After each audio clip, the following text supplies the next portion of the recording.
Maligayang pagbabalik sa Axis of Truth.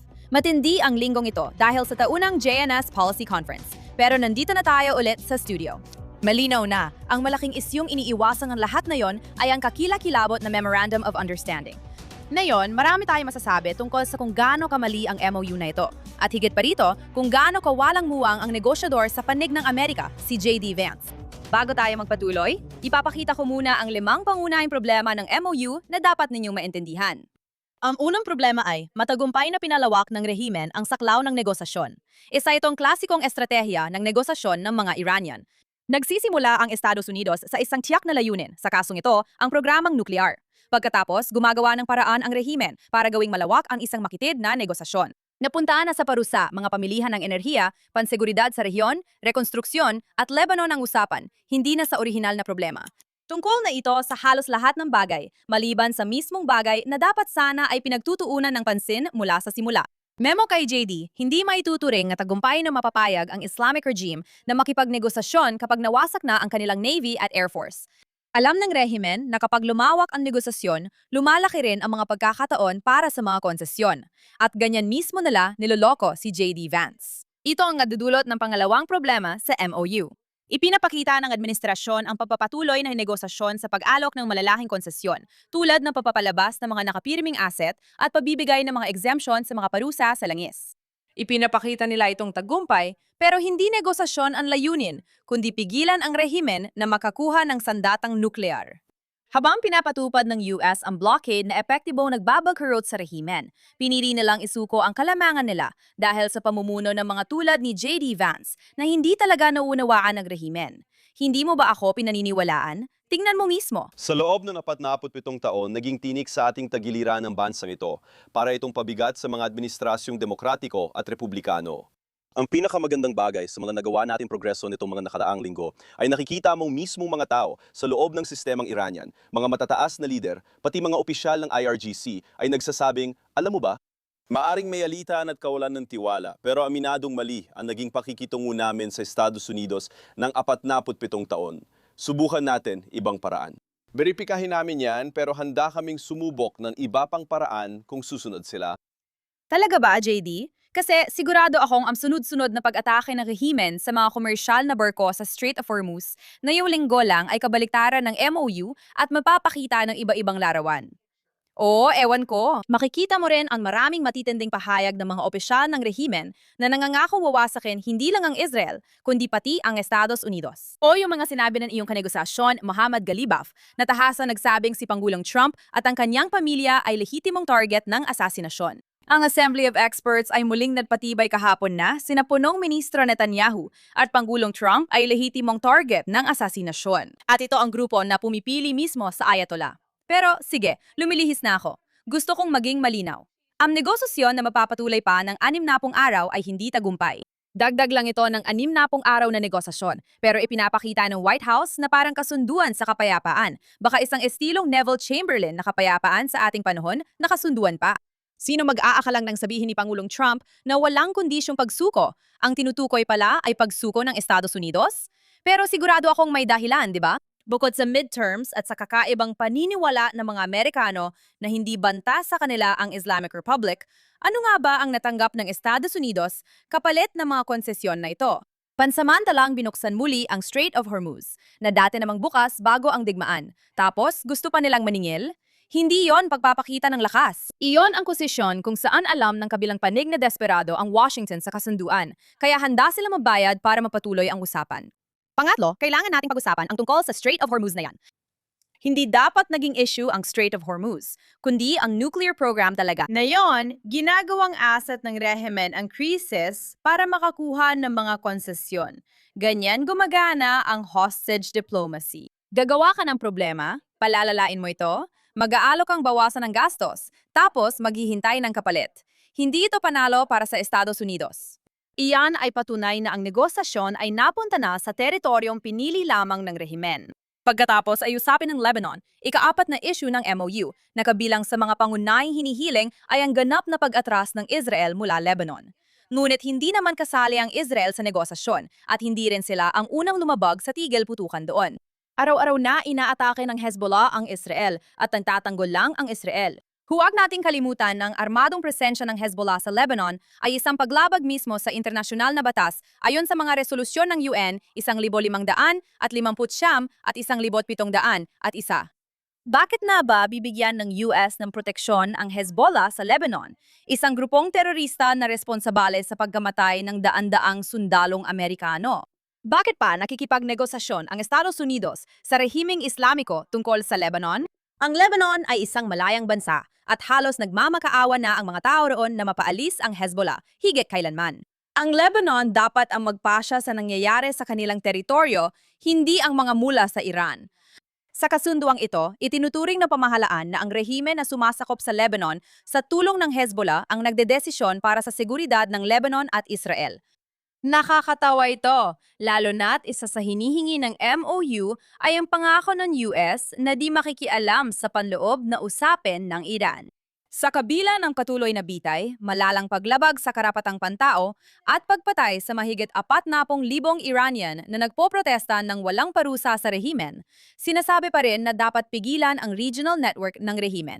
Sinasabi sa atin na dapat itigil ang mga mapanirang aktibidad nila, pero binibigyan pa rin natin sila ng pwesto sa pag-uusap tungkol sa kinabukasan ng isa pang bansang sinisira na nila. Hindi yon pagpigil sa impluensya ng rehimen, kundi pagsuko sa kanila. Tapos, usapang pera pa. Dito talaga sumasablay ang buong usaping ito pag pera ng pinag-uusapan bilang ikalimang halimbawa ng matinding mali sa MOU na ito. Kung alisin mo ang lahat ng propaganda at panlilinlang na nakita natin mula sa White House, makikita mo ang isang balangkas na naglalapit sa mas malaking ekonomikong kaluwagan para sa isang rehimen na hindi naman talaga nagbago ng ugali. Kasama rito ang pag-export ng langis, pagtanggal ng parusa, pag-unfreeze ng asset at isang balangkas ng rekonstruksyon na nagkakahalaga ng $300 bilyong. Ito ay isang pagsuko sa antas na hindi pa natin nakita noon at mas malala pa para sa mundo kaysa sa JCPOA.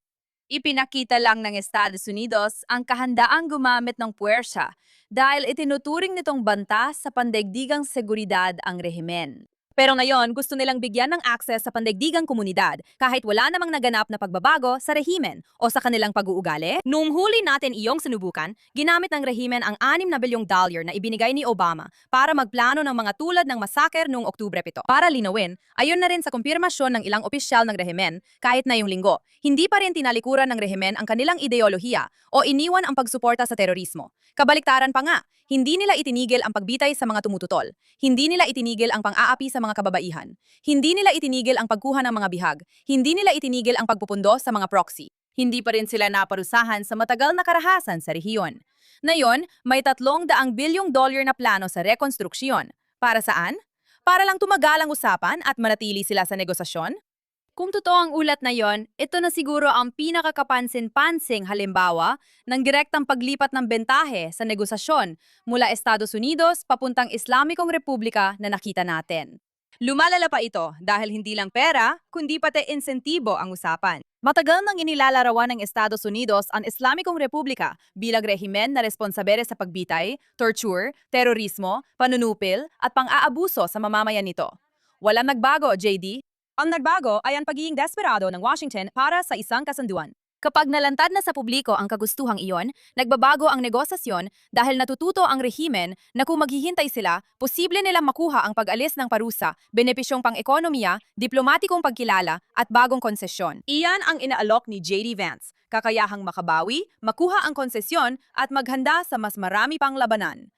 Ngayon, walang opisyalang administrasyon ang aamin na gusto nilang hikayatin ang pag-abuso sa karapatang pantao, pero hindi intensyon ang sukatan ng patakarang panlabas, kundi insentibo. Dapat mag-alala ang sinumang nagmamalasakit sa mga tao sa Iran o sa pandaigdigang karapatang pantao sa mga insentibong nalikha rito na nauuwi sa pangunahing issue ng MOU, ang deterrence. Dapat nating talakayan kung anong mensahe ang ibinibigay ng MOU na ito sa mga kaalyado ng US sa rehiyon dahil bantay sarado nila ang prosesong ito. Pinagmamasdan nila kung anong mangyayari matapos makalika ng leverage ang US at kung ano ang mangyayari kapag naging hindi maginhawa sa politika ng Estados Unidos ang labanan. Ipinapakita ng US sa mga kaalyado sa Persian Gulf, Taiwan, Ukraine at maliliit na demokrasya na kapag hindi pabor sa politika ng Amerika, isinasantabi nila ang kanilang pinapahalagahan. Ganun din ang proteksyon nila sa mga estadong ito laban sa masasamang aktor gaya ng Islamic Republic of Iran. Nagpapalakas ito sa mga diktadura gaya ng China at Rusya. Sa totoo lang, nagbabanta rin ito sa Estados Unidos dahil nagpapakita sa ibang superpower na kulang sila sa tapang na ipagtanggol ang sarili. Sa loob ng mga dekada, pinapasok na ng Islamikong Republika ang Estados Unidos sa pamamagitan ng impluensiyang ideolohikal upang sirain ang moral at panlipunang himaymay nito. Mukhang kahit paano ay nagtagumpay sila, kahit bahagya lang. Ang mensaheng maaring makuha ng mga kaalyado ng US mula sa nakaraang linggo ay lubang nakakasira. Maaring magsimula ang US ng isang pagtatalo tungkol sa isang issue at magwawakas sa pagbibigay ng konsesyon sa 10 iba pa. Maaring mas nakatuon ang Amerika sa proseso ng negosasyon kaysa sa mga layuning dahilan ng pagsisimula nito. Bakit paasa ang ibang bansa sa Amerika kung ganito sila? Ang UAE, Bahrain, Saudi Arabia at Israel ay tila isinakripisyo para sa katang-isip ng kanluran na pinaniniwalaan ng mga kompromisado opisyal ng White House tulad din na J.D. Vance at Steve Witkoff na naniniwalang seryoso ang rehimeng Islamiko sa normalisadong ugnayan sa mundo. Hindi yan ang kapayapaang nakakamit sa pamamagitan ng lakas at hindi rin yan ang patakarang panlabas na ipinangako ni Pangulong Trump. Tiyak na hindi rin yan ang pamantayang siya mismo ang inilapat sa mga nauna sa kanya. Walang tunay na makabayang Amerikano nagmamalasakit sa kinabukasan ng Amerika ang papayag sa MOU na ito. Gusto kong palalimin ito dahil may mas malalim na issue tungkol sa ideology na nais kong talakayin. Isa sa pinakamapanganib na ideya ngayon sa ilang bahagi ng White House ay ito. Kung bibigyan ng mas maraming resources, mas maraming pagluwag ng mga sanction, mas malawak na access sa pandaigdigang merkado, at mas maluwag na kalagayang pang-ekonomiya ang Islamic Republic, sa kung anong paraan ay magbabago raw ito ng ugali. Ayon sa teorya, kapag mas malaki ang mawawala sa rehimen, mas magiging makatuwiran ito. Pero nasubukan na natin ito. Ang naging resulta ay hindi pa ginahon, kundi mas maraming pera para sa parehong rehimeng isinusulong ang parehong ideolohiya sa pamamagitan ng parehong mga teroristang network. Bakit ginagawa ng White House ang kabaliwang ito sa pamamagitan ng pagsubok ng parehong bagay muli? Bakit pa ang White House ay gumagawa ng kampanyang panlilinlang na halos walang naniniwala? Umasa pa sa payo ng mga tulad ni Trita Parsi at Sohag Amhari, isa sa mga nagtatag ng hindi opisyal na lobby ng rehimeng Islamiko sa Washington. Isa pa, ginugol ang karera sa pabago-bagong paninindigan, pagiging tagapagtanggol ng mga anti-Semita at pagtanggap ng pera kay George Soros. Dapat na talagang ipa-deport si Parsi mula sa Estados Unidos at si Amhari ay isang palpak na tanga na nakikisama sa Code Pink at kay Scott Ritter, isang nahatulang pedophile at taga-suporta ni Putin. Sila ang tagapayo ng White House sa negosasyon sa Islamic Republic. Hindi na nakapagtataka kung bakit nabigo ang MOU. Kapag hindi mo alam ang kasaysayan, mauulit mo ito. May 3 halimbawa ako. Una, ang JCPOA. Matapos ang implementation day noong 2016, halos 50 bilyong madaling ma-access na yaman ang naibalik sa isang rehimeng. Noon pa man ay nangungunang gobyernong taga-suporta ng terorismo sa mundo. Malinaw na posibleng mapunta ang pera sa IRGC o proxy na grupong terorista. Ano nangyari matapos ang pagluwag ng mga sanksyon? Naging mas mahinahon ba ang rehimen? Hindi. Patuloy silang sumusubok ng ballistic missile, sumusuporta sa digmaan ni Assad sa Syria, nagpapondo sa Hezbollah, sumusuporta sa Houthis at Hamas, at nagpapalawak ng regional terrorist network na kunwari ngayon ay pwedeng ihiwalay ng lahat sa usaping nuclear. Noong 2018, tinaya ng mga US opisyal na nagbibigay ang rehimen ng halos $700 milyon taon-taon sa Hezbollah pa lamang. Ayon sa State Department, nagbibigay ang rehimen ng halos $100 milyon kada taon sa mga grupong terorista ng Palestino gaya ng Hamas at Islamic Jihad. Hindi naging mas mahinahon ang rehimen dahil sa perang iyon. Sa halip, ang perang yun pa ang nagpatibay sa rehimen at sa sistemang matagal na nilang binuo at lalo pa nga nila itong pinalawak. Wala ni isang bahagi nito ang napunta sa pagpapabuti ng Iran. Ang ikalawang halimbawa ko ay ang Syria dahil talagang ipinapakita ng Syria kung ano ang inuuna ng rehimen kapag kailangan nitong mamili sa pagitan ng sarili nitong mamamayan at ng mapanlipol na revolusyonaryong proyekto nito. Habang hirap ang mga Iranian sa inflasyon, krisis sa ekonomiya, tubig at infrastruktura, patuloy namang ginagastusan ng rehimen si Assad na berdugo para manatili sa kapangyarihan. Ayon sa State Department, gumastos ang rehimen na higit $16 bilyong mula 2012 para suportahan si Assad at iba pang mga katuwang at proxy sa Syria, Iraq at Yemen. Ngayon, mas mataas pa ang iba pang pagtataya kung saan itinala ng mga analyst na mula 2013 hanggang 2018 lampas $10 bilyong ang lahis na ipinadala ng Iran kay Assad. Hindi yan gobyernong salat sa Yaman. Ang gobyernong ito ay sadyang piniling gumastos ng bilyon-bilyong dolyar para panatilihin sa pwesto ang isang mamamaslang sa Damasco sa halip na bumuo ng isang gumaganang bansa para sa sarili nitong mamamayan. Ang ikatlong halimbawa ay hostage diplomacy. Noong 2016, nagbayad ang Estados Unidos ng 1.7 bilyong dolyar na settlement sa rehimen kaugnay ng lumang claim sa armas, kabilang ang paunang 400 milyong dolyar na ibinayad ng cash. Kasabay nito, pinalaya ang mga Amerikanong bihag. Iginit ng Administrasyong Obama na legal ang settlement, pero inamin nilang ginamit ang cash bilang panggigipit hanggang sa makalabas ang mga bilanggo. Noong 2023, ginamit muli ng rehimen ang hostage diplomacy para maibalik ang 6 na bilyong dolyar na kita sa langis sa pamamagitan ng Qatar, kahit formal na nilaan ito sa makataong gamit lang. Ang problema ay hindi lang kung ang isang particular na dolyar ay maaring masundan papunta sa isang particular na terorista. Ang problema ay, natutunan ng rehimen na ang mga bihag ay nagbibigay ng kalamangan. Ang kalamangan ay nagdadala ng pera, at ang pera ay tumutulong sa rehimen na mabuhay. Kaya napakaloka ng teorya ngayon. Pinakita na ng rehimen paano nila ginagamit ang yaman. Kahit nagkaroon ito ng 50 bilyong dolyar na madaling ma-access ng mga ari-arian matapos ang JCPOA, hindi pa rin ito naging moderado.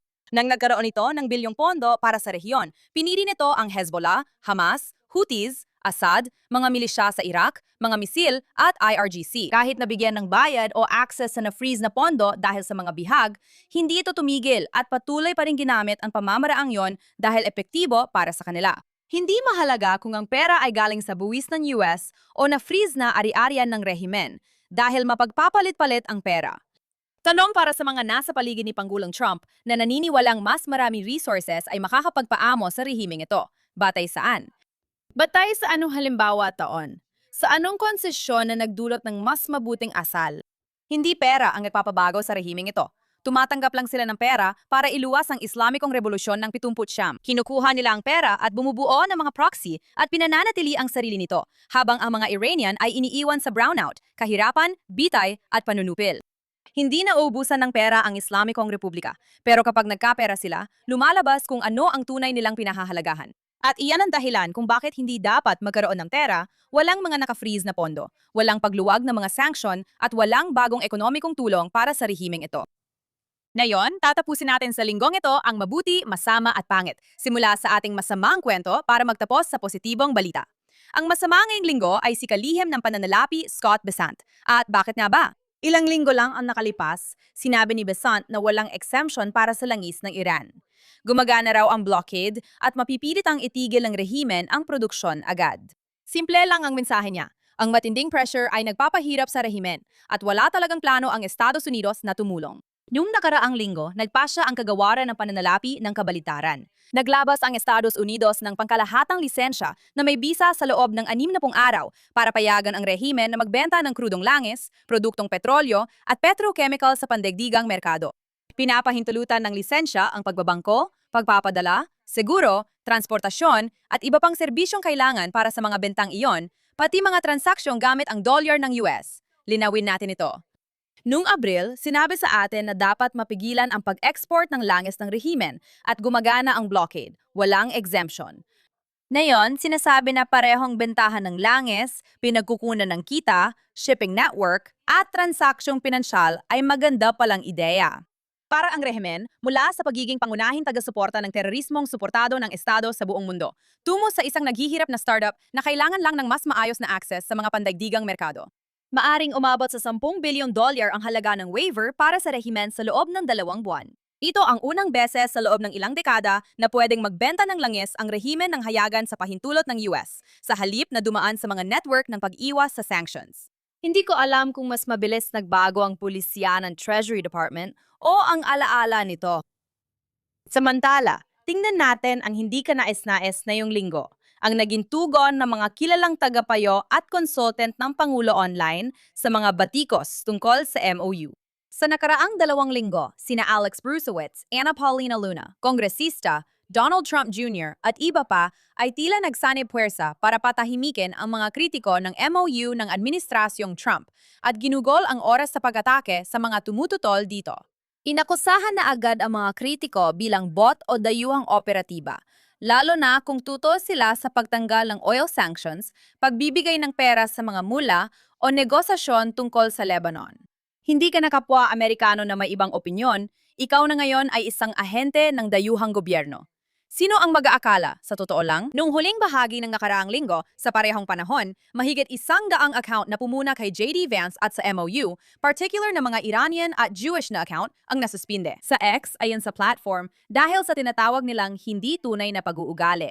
Hindi na nakakagulat na ang iskandalong ito ay konektado kay Alex Brusowitz, social media consultant ni Trump, na may kaugnayan din sa Qatar.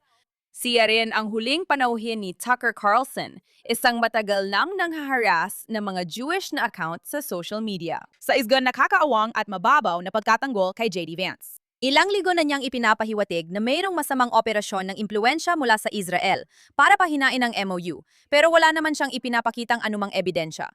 Nang mapuna siya, sinabi niyang tutol siya sa dayuhang panghihimaso. Pero wala siyang ebidensya ng sabuatan ng Israel o Hudyo at iniiwasan ang issue ng Qatar. Ito rin ang maliit na troll na umatake sa mga Republican na nagbitiw sa Heritage Foundation matapos ang anti-Hudyo na komento ni Kevin Roberts. Dinala pa siya palabas ng gitnang silangan ng Qatar nang sumiklab ang digmaan kasama ang isang kilalang Qatari lobbyist. Ngayon, umaasta siyang parang ang pagpuna kay Trump ay ano? Pagkakanulo? May isang tao na matagal ng kasama ang mga taga-Qatar. Hindi natin ginagawa yan dito sa Amerika, Alex. Nakakatawa na sinasabi niyang MAGA at pro-Trump siya, pero lumalabas siya sa show ni Tucker Carlson at tinatawag pang kaibigan, kahit ilang buwan nang binabatikos ni Carlson si Pangulong Trump at GOP. Pero sige Alex, si Mark Levin talaga ang problema. Ang lalong ginagawang katawa-tawa ang buong usaping ito ay na marami sa mga sinisiraan ni na Alex at Donald Trump Jr. ay hindi naman mga bot o bayarang political operative. Sila ay mga Amerikanong mamamahayag, veteranong Amerikano, kaalyadong Emirati, mga eksperto sa pambansang seguridad at komentarista. Iba ang naging konklusyon nila sa kasunduan kumpara sa White House. Buzz Patterson, Stella Escobedo, Eitan Fishburger, Amjad Taha, at iba pang mga kilalang personalidad, ilan lamang sa kanila. Ngunit sa halip na tanggapin ang matinding batikos bilang senyales na maaaring baka nga may maling ginagawa sila, ang mga opisyal ni Trump ay tumutugon sa pamamagitan ng pag-atake sa ibang mga Amerikano at sinusubukang patahimikin ang kanilang mga tinig. Kung maganda talaga ang Memorandum of Understanding, dapat kaya itong ipagtanggol ng mga sumusuporta gamit ang katotohanan, hindi paninira, mga teorya ng sabuatan, o mga pagsubok sa katapatan. Sa maras para kay Alex, hindi ganoon ang MOU na ito. Kung may sentido kumun ang Pangulo, dapat niyang tanggalin ang hindi tapat na woke right na gustong maging pasista at iwasan ang kaugnayan sa talunang ito. Ngayon, sa wakas, ang magandang balita ngayong linggo ay matagal nang malapit sa puso ko, lalo na't may mga kamag-anak akong Armenyo rin. Sa wakas, pormalang kinilala ng Israel ang Armenian Genocide, isang hakbang na dapat ginawa nila dekada na ang nakalipas.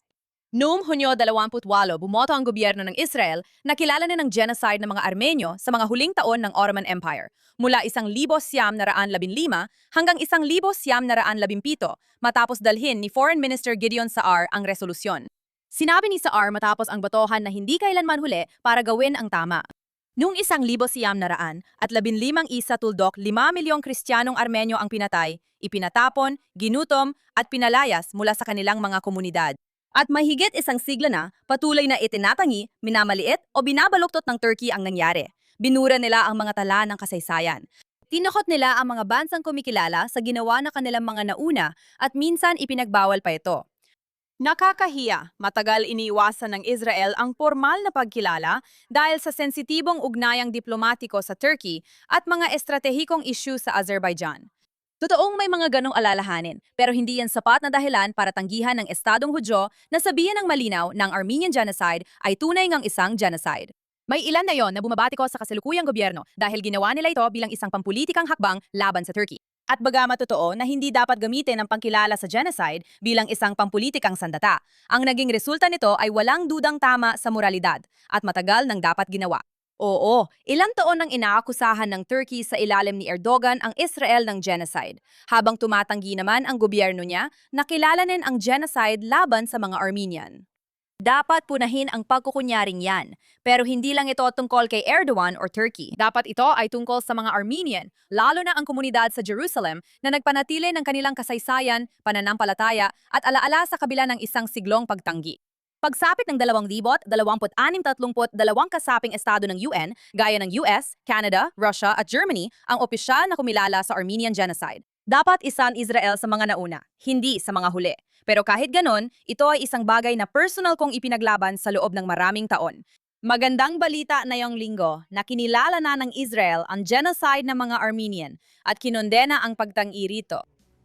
At sa ganon, tinatapos na natin para sa linggong ito. Babalik ako sa susunod na linggo, gaya ng dati, na may mas marami pang kwento mula sa rehiyon. Kung may tip kayo, i-message lang si Emily Schrader sa X o Emily in Tel Aviv sa Instagram. Kita-kits sa Axis of Truth sa JNS next week.